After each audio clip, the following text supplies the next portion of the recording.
si comme moi vous avez la chance de publier une aventure en MP3, vous vous prenez la tête avec votre logiciel audio numérique et le grand nombre de pistes qui deviennent très rapidement le gigantesque bordel que tout bon créateur de saga MP3 connaît. Pour vous aider, il y a plusieurs petits trucs. Le premier truc, c'est les pistes dossiers. Donc dans les bons logiciels audio numériques, oui, les bons seulement, il y a la notion de piste dossier. Ça vous permet, quand vous faites un coup de bouton droit quelque part, là où vous pouvez créer vos pistes d'habitude, de créer une piste répertoire ou dossier, et de ranger des pistes audio dedans, ou n'importe quel type de piste dedans. Par exemple, si je crée des pistes audio ici, j'en crée, je sais pas, 10, je fais OK. Mettons que les pistes audio 1 à 5 sont des voix de personnages, je vais les ranger à l'intérieur de ma piste répertoire. L'avantage c'est quoi ? C'est que quand j'ai pas envie de les voir, je replie le dossier. Ça me permet d'aérer un peu le projet, ça c'est pas mal. Le deuxième truc, c'est d'utiliser la notion de groupe, ou encore de bus. C'est un peu la même chose, hein. Un groupe, qu'est-ce que c'est ? Quand vous allez cliquer ici et créer un groupe, ajouter une piste groupe, vous pouvez le créer mono ou stéréo, selon que les pistes que vous allez déverser dans votre groupe contiennent des informations de stéréo. Moi j'aime bien créer des groupes stéréo. Et donc ça va servir à quoi ? Ça va servir, au lieu de balancer tous vos fichiers audio vers la sortie principale, de dire ça par exemple c'est des bruitages. Et si c'est des bruitages, je vais le balancer dans le groupe que je vais appeler bruitage. Voilà, donc par exemple si audio 6 à audio 10 sont des bruitages, je peux balancer tout dans le groupe qui s'appelle bruitage. Ça c'est fait. Je peux créer un groupe voix, sur le même principe, dans lequel je vais balancer mes voix. Attention, il y a une différence entre le dossier, la piste répertoire et le groupe, hein, ça n'a aucun rapport. La piste répertoire, elle est juste là pour vous aider à ranger un peu le projet, et elle fait rien au niveau du son, alors que la piste groupe, elle collecte le son. Hein. Donc c'est vraiment deux concepts qui sont différents. Donc là, je peux balancer tout ça dans mes voix. Donc là, j'ai balancé mes pistes audio 1 à 5 dans le groupe qui s'appelle voix, et mes pistes audio 6 à 10 dans le groupe qui s'appelle bruitage, que je n'ai même pas rangé dans un dossier parce que je suis un type pas très ordonné. Voilà. Vous allez me dire, mais ça sert à quoi en fait ? C'est simple, maintenant que j'ai des groupes, je peux mixer indépendamment le groupe bruitage et le groupe voix. Donc si par exemple mes bruitages sont trop forts, je les baisse tous d'un coup. Peu importe si j'en ai 10, 20, 30, 100 pistes de bruitage dans mon truc. Si je veux tous les baisser d'un coup, je les baisse tous d'un coup, c'est facile. Pareil pour les voix. Un autre avantage, c'est que sur les voix des personnages, par exemple, je peux ajouter, sur les voix de mes personnages, je peux appliquer un traitement. Par exemple, un égaliseur. Ou je peux appliquer un effet d'insert. Je peux faire tout un tas de trucs en une seule fois. Donc ça, c'est pratique. Vous avez bien compris, donc les pistes groupes, ça sert à collecter différents signaux. Donc on peut déverser la totalité d'une piste audio en sélectionnant sa sortie ici, dans la piste groupe. Donc ça, c'est pratique. On n'est pas obligé de faire comme ça. On peut aussi déverser juste une portion du signal audio. Sur le modèle de ce qu'on fait avec les effets send, on peut dire que dans la piste audio, ici, maintenant que j'ai créé un groupe, je les vois apparaître dans mes effets send. C'est magique, donc si je sélectionne le groupe bruitage, je peux très bien dire que ma piste audio qui s'appelle audio 06, je vais envoyer une certaine quantité de mon signal audio dedans, dans la piste bruitage, la piste groupe bruitage. Et donc ça sert à quoi ? Ça sert à faire par exemple des sous-mix. Si vous avez dans votre groupe, vous voulez avoir une répartition des volumes qui soit différente de votre mix principal, on peut utiliser cette fonction, c'est assez pratique. On peut aussi utiliser des groupes pour faire tout et n'importe quoi, mettre des effets un peu particuliers et envoyer plus ou moins de telles pistes audio dans l'effet qu'on veut appliquer. Et la magie du truc, c'est qu'en plus on peut faire ça sur plusieurs pistes. Oui, à partir du moment où on a créé un groupe, ce groupe-là il est disponible pour toutes les pistes.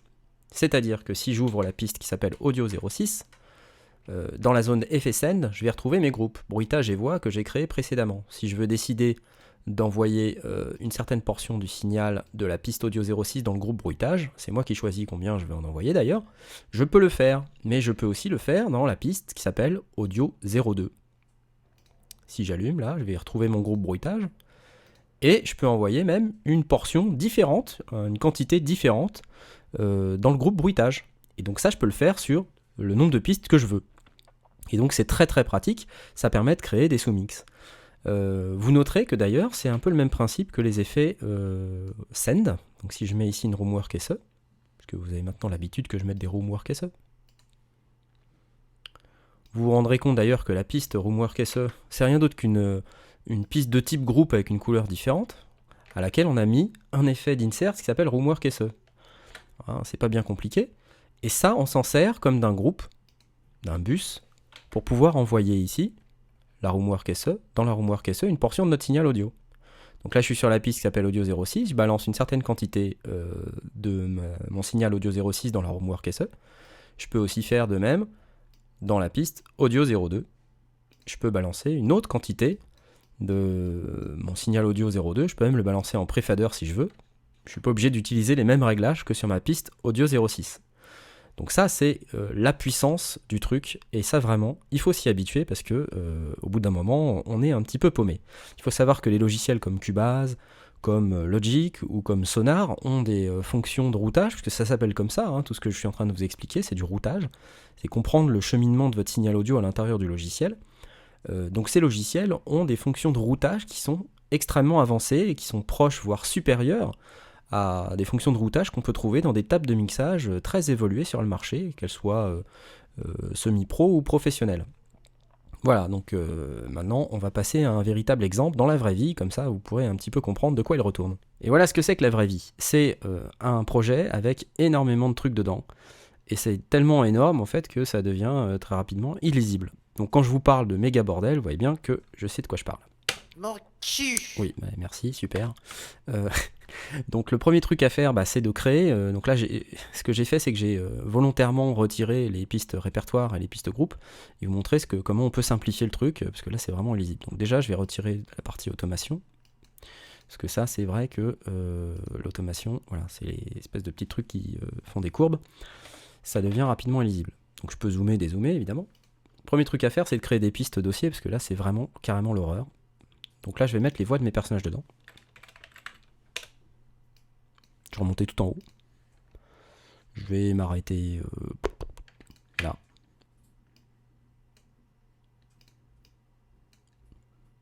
Voilà, donc là, c'est magnifique, c'est l'effet démo. Voilà. Donc maintenant que j'ai mes personnages dedans, je peux plier. Déjà, c'est cool. Ensuite, je vais créer encore une piste répertoire dans laquelle je vais mettre les musiques. Voilà. Prendre ces deux pistes de musique. Et hop. Alors, ça change rien au niveau du son, encore une fois. Hein, on retrouve exactement la même chose qu'avant. Mon cul. Voilà, hein, vous voyez. Et ensuite, je vais mettre une piste de bruitage.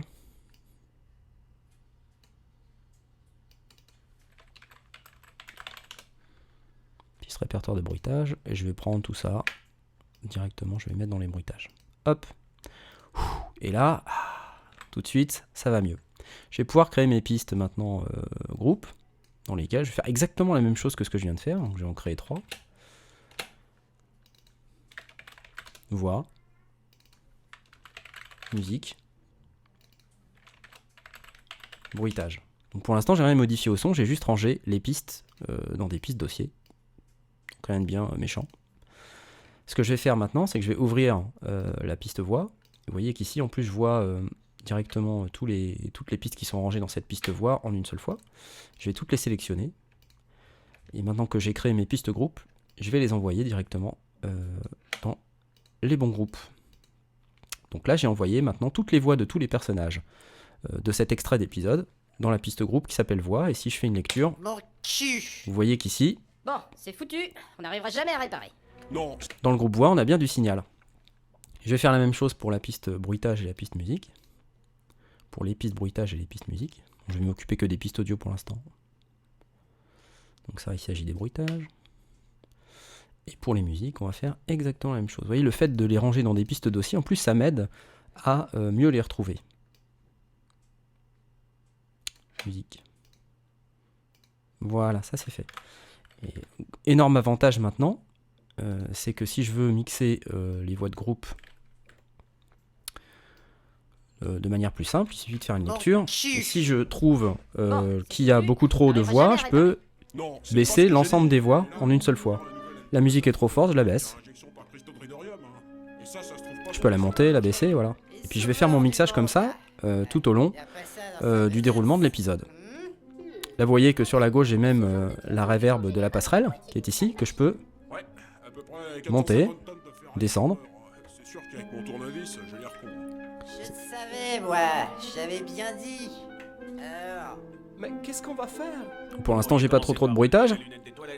Mais vous saisissez l'idée, en fait, ça vous permet comme ça de conduire votre mix tout le long de l'épisode et en utilisant les fonctions d'automatisation, vous avez la possibilité de gérer au mieux les volumes des différents groupes sans vous prendre trop la tête, parce que si vous aviez à le faire dans chaque piste audio, là vraiment ça serait très prise de tête.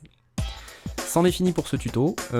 Si vous avez des questions à propos de ce tutoriel ou de tout autre tutoriel, vous pouvez venir sur mon site www.knarford.net/audio, poster des commentaires ou poser des questions, et bien sûr, j'essaierai d'y répondre. Peut-être que j'y arriverai pas, mais au moins, j'essaierai. Adieu.